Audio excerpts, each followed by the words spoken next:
Welcome to RJ classes. और आज फिर से हम लोग फ्रिक्शन के ही पार्ट को कंटिन्यू करेंगे।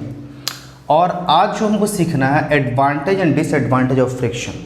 देखो, फ्रिक्शन काफ़ी हद तक समझ में आ गया था कि फ्रिक्शन है क्या, force opposing the motion, cause क्या था, इंटरलॉकिंग क्या जाएगा, मिस इरेगुलरिटीज के कारण। अब समझना है कि इसका हमको फ़ायदा क्या मिलना है, इसका नुकसान क्या मिलना है। देखो, फ्रिक्शन का फ़ायदा बहुत ज़्यादा है, नुकसान भी थोड़ा सा है, क्योंकि मोस्टली जो नेचुरल फेनोमेना है, नेचुरल चीज़ें जो है अपने को फ़ायदा ज़्यादा देती है और नुकसान कम देती है। तो सबसे पहले एडवांटेज से बात करें। देखो जरा सा, बिकॉज ऑफ फ्रिक्शन हम लोग जितने भी चीज़ें कर पाते हैं, जितने भी एक्टिविटी कर पाते हैं, that all activities are due to the friction. अगर फ्रिक्शन नहीं होता तो जितने भी एक्टिविटी आप कर पाते हैं, बोलने से लेकर खाना चबाना है, खाना खाना है, चीज़ें होल्ड करनी है, कपड़ा पहनना है, या जो भी काम करनी है, if there is friction we are able to do, if there is no friction we will not able to do such a function। अब आता है क्या आपके पास कि एडवांटेज में सबसे पहला हम समझते हैं वॉक। देखिए, फ्रिक्शन आपके पाँव और क्या बोलते हैं रोड के बीच में, आपके पाँव और ज़मीन के बीच में, आपके पाँव और फ्लोर के बीच में, और या कहीं भी, तो हम लोगों के पाँव, फुट और रोड के बीच, ग्राउंड के बीच, फ्लोर के बीच, कहीं भी फ्रिक्शन है तभी हम चल पाते हैं। अगर फ्रिक्शन नहीं होगी तो हम लोग नहीं चल पाएंगे। अब छोटा सा एग्जांपल लो, सपोज करो एक फ्लोर पे आप स्मूथली वॉक करते हो, है ना, बिकॉज क्योंकि फ्लोर और आपके फुट के बीच में क्या है, फ्रिक्शन है। अब इसी फ्रिक्शन को अगर रिड्यूस कर दिया जाए या बिल्कुल एकदम निग्लिजिबल बना दिया जाए कि फ्रिक्शन हो ही ना, then you will not able to walk. फिर उस समय आप वॉक नहीं कर पाओगे। तो मतलब क्या कि फ्रिक्शन था तभी तक आप वॉक कर पा रहे थे। हाँ, फ्रिक्शन है तभी तक आप वॉक कर पा रहे हो। अगर फ्रिक्शन को आप हटा दो, निग्लिजिबल कर दो, हटा तो नहीं सकते आप, निग्लिजिबल सबसे लिस्ट वैल्यू पे कर दो। जैसे आप सपोज करो इस सरफेस पे वॉक कर रहे थे, इजीली वॉक कर रहे थे। अब इस सरफेस पे पूरी तरह से हमने क्या किया, ऑयल से पूरा का पूरा भर दिया, इसको पूरा का पूरा तेल गिरा दिया सरफेस पे। अब देखो क्या, सेम सरफेस, सेम आदमी, and you are not able to walk on this surface.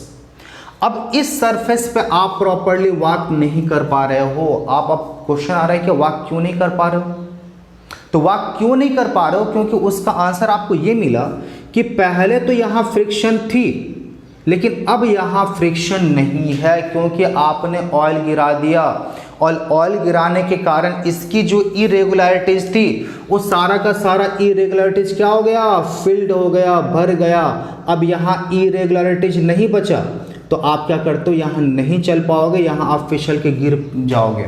देखो, जहाँ कहीं भी एल्गास लगा होता है, काई लगा होता है, हरा वाला, तो आप देखोगे उस सरफेस पे वॉक नहीं कर सकते। क्यों? क्योंकि काफ़ी हाईली स्मूथ सरफेस होता है, फ्रिक्शन क्या होता है, ना के बराबर होता है, तो वहाँ आपका क्या होता है, वॉक करना बहुत दिक्कत पड़ जाता है। इसी तरह से अगर कहीं पे सैंड या ग्रेवल डाला हुआ है, वहाँ भी आपका वॉक करना थोड़ा सा डिफ़िकल्ट हो जाता है, क्योंकि फ्रिक्शन काफ़ी ज़्यादा होता है। तो मतलब आप ये बताने की कोशिश कर रहे थे कि अगर फ्रिक्शन है तो हम लोग चल पाएंगे, अगर फ्रिक्शन नहीं है तो हम लोग नहीं चल पाएंगे। दूसरा, होल्ड। देखो, किसी भी ऑब्जेक्ट को आप होल्ड इसीलिए कर पा रहे हो क्योंकि आपके हैंड के बीच में और उस ऑब्जेक्ट के बीच में एक फ्रिक्शन काम करता है। अगर ऐसा ना हो तो क्या हो जाएगा, आप किसी भी कीमत पे उस ऑब्जेक्ट को होल्ड नहीं कर पाओगे। सपोज करो मैं मार्कर को होल्ड करके रखा हूँ। अब मार्कर को इसीलिए होल्ड कर पा रहे हैं हम क्योंकि मेरे हाथ, मेरे फिंगर्स एंड इस मार्कर के बीच में एक फ्रिक्शन है, and because of that friction हम मार्कर को होल्ड कर पाते हैं। अगर ये किसी तरह से एनी हाउ इस फ्रिक्शन को अगर आप रिड्यूस कर देंगे, फिर हम इस मार्कर को होल्ड नहीं कर पाएंगे। प्रॉपर्ली समझिएगा। तो फ्रिक्शन है तो चीज़ों का आप होल्ड कर पाएंगे, बकेट हो, बुक हो, कॉपी हो, बैग हो, या कोई भी ऑब्जेक्ट हो, आप तभी तक उसको होल्ड कर पाएंगे if there is friction between our fingers, our hand and that object. और जब ये फ्रिक्शन कम हो जाएगा एकदम, तो फिर क्या हो जाएगा, आप इसको होल्ड नहीं कर पाएंगे।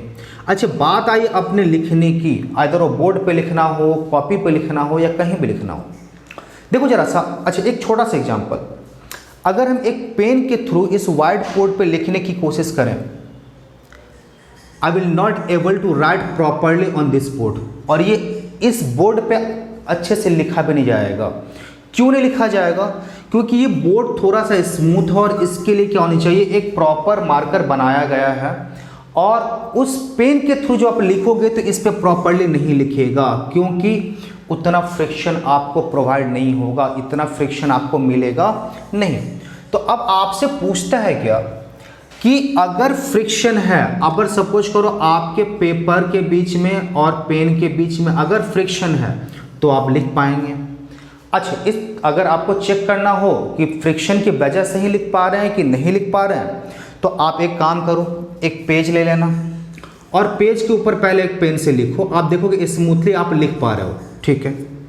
अब सेम पेज को आप क्या करो, ऑयल के अंदर डुबो दो। देखो सेम पेज है, सेम पेन है, सेम कंडीशन है, और अब क्या करो, उस पेज को आप पूरी तरह से ऑयल के अंदर डुबो दो। आप पूछो कौन सा ऑयल, कोई भी ऑयल लो ना, केरोसिन ऑयल लो, मस्टर्ड ऑयल लो, कोकोनट ऑयल लो, कुछ भी लो। उस ऑयल के अंदर आप क्या करो, प्रॉपरली पोर्ड कर दो, डुबो दो अच्छे से, और डुबो के फिर बाहर निकालो और सूख जाने दो, या ऐसे भी। अब आप देखोगे क्या, सेम पेपर पे सेम पेन से आप लिखना तो चाह रहे हो, but you are not able to write properly on that paper. थोड़ा बहुत मार्क कहीं कहीं अगर आता भी है तो, लेकिन आप लिख नहीं पाओगे जितना स्मूथली, जितने ईज के संग आपने पहले लिख रहे थे।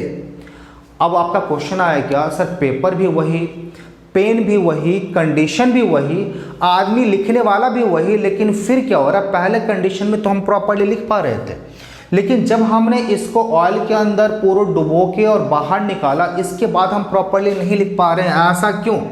तो ऐसा क्यों, इसके लिए कंडीशन ये आया कि पहली बार जब आप पेपर लिए थे, there was friction between the pen and paper, और बिकॉज ऑफ दैट फ्रिक्शन आप प्रॉपरली लिख पा रहे थे। फ्रिक्शन था तो ग्रिपिंग थी और आराम से काम हो रहा था।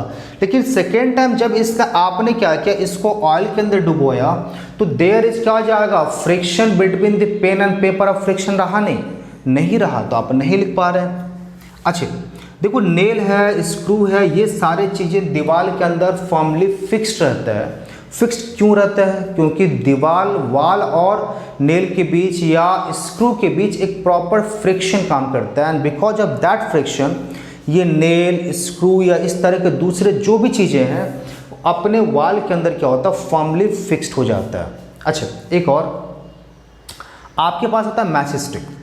देखो आप मैच स्टिक को जब बर्न कराते हो तो प्रॉपरली देखना, आपके पास स्टिक के ऊपर सरफेस पे क्या हो जाएगा, एक केमिकल होता है, एंड इस केमिकल के क्या हो जाएगा, ये केमिकल क्या होगा, जलेगा तभी जब क्या होगा, थोड़ा सा हीट प्रोड्यूस होगा। जब तक इसको हीट नहीं मिलेगा तब तक ये क्या हो जाएगा, जलेगा नहीं। और इसको जलाने के लिए देखो पूरे मैच बॉक्स के आउटर सरफेस पे, बाहर कोना पे, साइड वाले में, लैटरल सरफेस पे, वहाँ देखो दो रफ सरफेस बनाया जाता है सेम केमिकल मटेरियल का। रफ सरफेस होता है आपके पास, कैसा होता है, ये देखो इस तरह का आपके पास सरफेस होगा, ये डॉटेड, फिर क्या हो जाएगा, फिर डॉटेड, इस तरह से आपके पास सरफेस, मतलब एक रफ सरफेस, और इसके ऊपर आप अपना मैच स्टिक क्या करते हो, ये रगड़ते हो।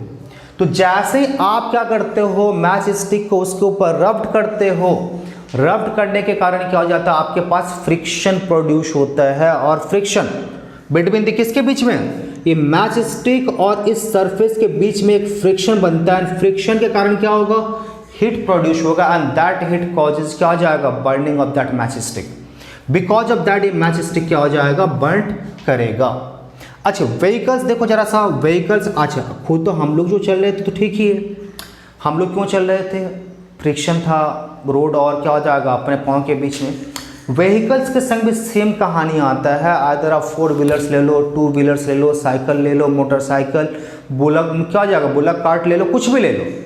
तो ये सारे के सारे व्हीकल्स और उनके टायर, व्हीकल्स के जो टायर हैं उनके टायर एंड ग्राउंड के बीच में एक फ्रिक्शनल फोर्स काम करेगा, एक फ्रिक्शन काम करेगा, और अगर फ्रिक्शन काम करेगा तभी ये चल पाएंगे। और अगर ये फ्रिक्शन काम नहीं करा तो ये ज़रूरी है कि इनका क्या हो जाएगा, मूवमेंट जो होगा पॉसिबल नहीं होगी। तो ये देखो इतने ही नहीं, इसके अलावा भी हजारों आपके पास एग्जाम्पल्स हैं, हजारों एडवांटेज है फ्रिक्शन के। फ्रिक्शन के कारण आप चीज़ों को काट पाते हैं, फ्रिक्शन के कारण ही क्या करता है, आप बोल पाते हो, फ्रिक्शन के कारण ही आपके पास क्या होता है, पेज टर्न कर पाते हो, तो फ्रिक्शन के कारण ही आप क्या करते हो, खाना ही बना पाते हो। तो एक दो नहीं है, फ्रिक्शन का आपके पास हजारों एग्जाम्पल्स हैं जहां आपको पास फ़ायदा मिलता है। लेकिन देखो हर एक चीज़ जिसका फ़ायदा हो उसका कुछ कुछ नुकसान भी अपने को है। पहला जो आपके पास है फ्रिक्शन का जो सबसे बड़ा नुकसान है, बिकॉज ऑफ फ्रिक्शन आप जो एनर्जी अप्लाई करते हैं किसी भी इंजन पे, किसी भी काम करने के लिए, उसका एक टुकड़ा, उसमें से एक पार्ट ऑफ एनर्जी आपका वेस्ट हो जाता है। और ये वेस्टेज क्यों होता है, क्योंकि फ्रिक्शन प्रोड्यूस था, फ्रिक्शन था आपका, उस फ्रिक्शन को ओवरकम करने में आपका एक पर्टिकुलर अमाउंट ऑफ एनर्जी हमेशा ही वेस्ट हो जाता है, जो आपके लिए हमेशा ही नुकसान का फ़ायदा रहता है। क्योंकि सपोज करो अगर आप एक मशीन को रन करवाते हो, मशीन ऑब्वियसली अपने आप तो रन नहीं करेगा, उसके लिए या तो इलेक्ट्रिसिटी देना पड़ेगा, या कोल देना पड़ेगा, या डीजल देना पड़ेगा, कुछ ना कुछ तो आपको देना पड़ेगा। तो जब आप कोल, डीजल या इलेक्ट्रिसिटी पे एक मशीन को रन कराते हो तो आप चाहोगे कि आप जितना एफर्ट अप्लाइड किए हो, जितना इनपुट दिए हो, एग्जैक्टली पूरा का पूरा ये यूज्ड हो जाए और मशीन सारे के सारे एनर्जी को क्या करे, यूजफुल एनर्जी में कन्वर्ट कर दे। क्या ऐसा पॉसिबल होता है? आप बोलोगे सर नहीं, क्योंकि मशीन पार्ट के बीच में फ्रिक्शन है, उस फ्रिक्शन को ओवरकम करने के लिए, उससे बाहर निकलने के लिए जितना एनर्जी लगा था उसमें से कुछ पार्ट ऑफ एनर्जी हमेशा ही लॉस्ट हो जाता है, कुछ पार्ट ऑफ एनर्जी हमेशा ही उस फ्रिक्शन को ओवरकम करने में वेस्ट हो जाता है। तो मतलब जो एनर्जी वेस्ट हुआ वो तो आपके किसी काम का नहीं। तो हमेशा ही आपके संग ये होता है कि कुछ अमाउंट ऑफ एनर्जी आपका क्या हो जाएगा, वेस्ट होता रहेगा, जो आपके किसी काम का नहीं आएगा। तो ये एक क्या हो गया, सबसे बड़ा नुकसान हो गया फ्रिक्शन का। अच्छा, wear and tear, yes, friction के कारण ये चीज़ें घिसता है और फटता है, ये भी एक नुकसान है आपके पास। सपोज करो एक मशीन का मूवेबल पार्ट है और उसके बीच में एक बेल्ट है, जिस बेल्ट के थ्रू ये मूव कर रहा है। बिकॉज ऑफ फ्रिक्शन, ऑब्वियसली उस पार्ट और बेल्ट के बीच में फ्रिक्शन तो कंटिन्यूसली काम कर रहा है। बिकॉज ऑफ फ्रिक्शन देखो कुछ दिन के बाद वो बेल्ट क्या हो जाएगा, आपके पास घिस और फट जाएगा। और अगर फ्रिक्शन नहीं होती तो नहीं घिसता, नहीं फटता, एक बेल्ट आप ला लेते, जनरेशन आफ्टर जनरेशन वही बेल्ट चलता रहता। फ्रिक्शन के कारण देखो आपका जो शू का सोल है वो क्या होता है, घिस जाता है। अगर फ्रिक्शन नहीं होती तो एक शू अगर आप खरीद लेते, अगर सपोज करो एक पर्टिकुलर एज में खरीदे हैं, पूरा लाइफ वही शू आपका चलता रहता, कभी भी ना घिसता ना फटता। सपोज करो एक चौक अगर लेकर आते और चौक से अगर हम बोर्ड पे लिखना स्टार्ट करते, if there is no friction between the board and chalk, तो चौक क्या होता, कभी घिसता ही नहीं। तो एक चौक अगर मैं खरीद लेता तो लाइफ लॉन्ग, पूरे के पूरे लाइफ उसी चौक से मेरा काम हो जाता, बार बार हमको चौक खरीदना नहीं पड़ता, हमको इन्वेस्ट नहीं करना पड़ता। मतलब क्या हो रही है कि फ्रिक्शन के कारण आपके पास चीज़ें घिसती है और फटती है, जो आपके लिए थोड़ा सा कैसा है, डिसएडवांटेजेस है। Next, friction produces heat. Friction जो है हीट प्रोड्यूस करता है, जिसके कारण आपका मशीन पार्ट धीरे धीरे क्या होता है, खराब होता है। आप देखोगे जरा सा, जब भी एक मशीन पार्ट हमेशा अगर कंटिन्यूसली हीटेड हो रहा है तो क्या हो जाएगा, एक पर्टिकुलर टाइम के बाद उसकी जो वर्किंग इफिशिएंसी है, ये वर्किंग इफिशिएंसी कम हो जाएगी।